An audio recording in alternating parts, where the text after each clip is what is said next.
Gen 4.5.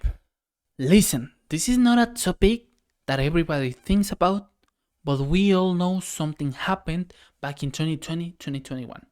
The pandemic broke how K-pop works. There was this collective thinking back in 2021 of, did Gen 5 already started? That was the general question people thought. Every K-popper thought these new songs, these new groups sound different from Gen 4.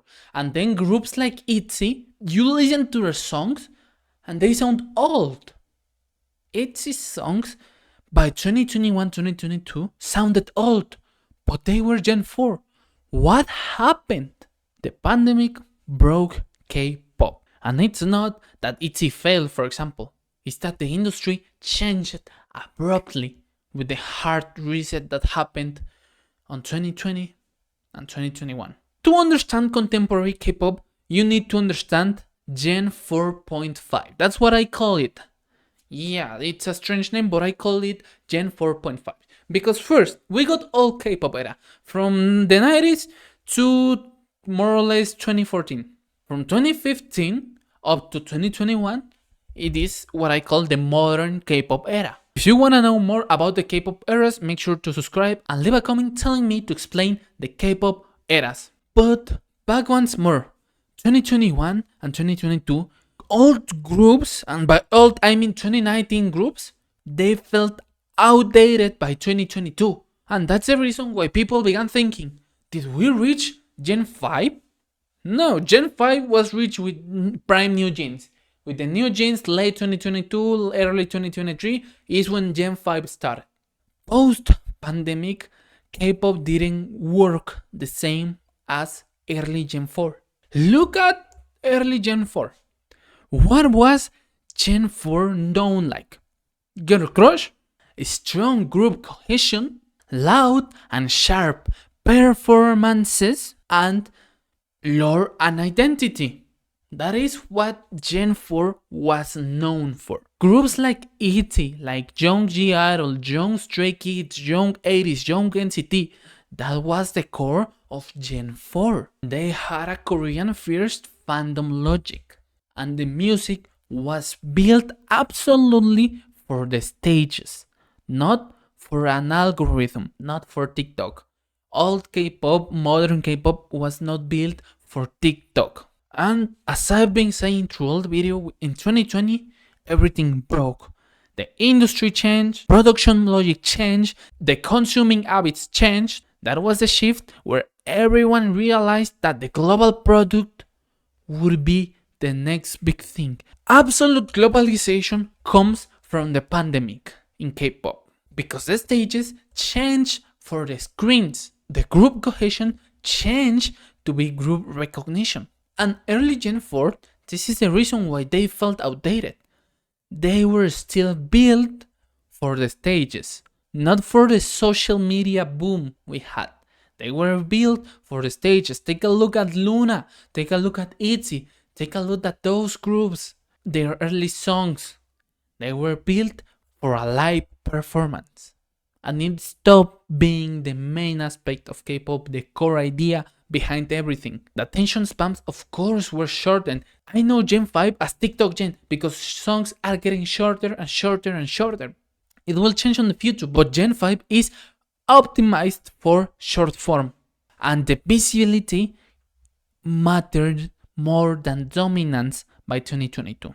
And let's be clear with Gen 4.5. This is not a new era, new gen, new anything. No, this is just a transitional stage. We saw more about concept clarity. Members were differentiated since day one. Everything shifted out to be native digital. And the global audience for K-pop group was assumed, not earned. Since day one, for K-pop groups, they get global audience. Some get more, some get less. But it is assumed for Gen 4.5 and Gen 5. And Gen 4.5 is confusing. It was a collective feeling everybody had. Because if early Gen 4 groups felt outdated, but Gen 4.5 groups didn't felt like a new generation at all. I'm telling you, the new generation begins with NewJeans' global dominance. aespa, IVE didn't feel like new generation. They were somewhat in a limbo because they felt different from old Gen 4, but they didn't feel like a new generation.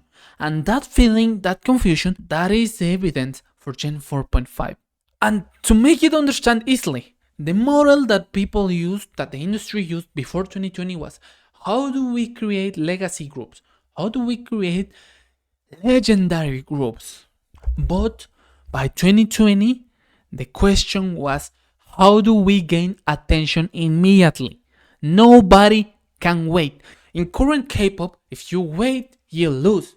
You need to be in constant flow of music, of releases, of stages, of episodes, of singles, of everything. If not, you are going to be left behind. That is not what happened prior 2020. That is the shift from modern K-pop to contemporary K-pop. And Gen 5 begins with NewJeans' dominance. By late 2022, early 2023, NewJeans became the standard for Gen 5. The concept Y2K became from NewJeans. NewJeans were the ones that made global that concept for K-pop, and everyone followed NewJeans. NewJeans didn't follow Gen 5.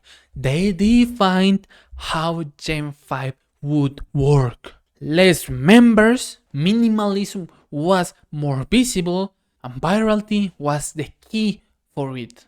So the clear timeline in K-pop is this. Late Gen 3, early Gen 4, which is modern K-pop, it's from 2015 up to 2021. Gen 4.5, that begins contemporary K-pop, is from 2020-2021 up to late 2022. And Gen 5 begins from 2023 with NewJeans' global dominance. Up to our times, even though NewJeans won't be coming back soon, they were the ones to define Gen 5. Gen 4 is not that they were outdated. Gen 5 didn't arrive early. But that moment in between the pandemic shifted how industry works. It changed in between generation. That is a phenomenon that never happened, but we had a global problem that changed how K-pop worked in the middle of the generation. Gen 4.5 is the missing chapter of K-pop. Many groups died with Gen 4.5. Small groups couldn't keep with the pandemic. If you want a video talking about how 2020 killed K-pop groups, comment down below in the comments. But the industry changed and everything changed with Gen 4.5 and was perfectioned by Gen 5.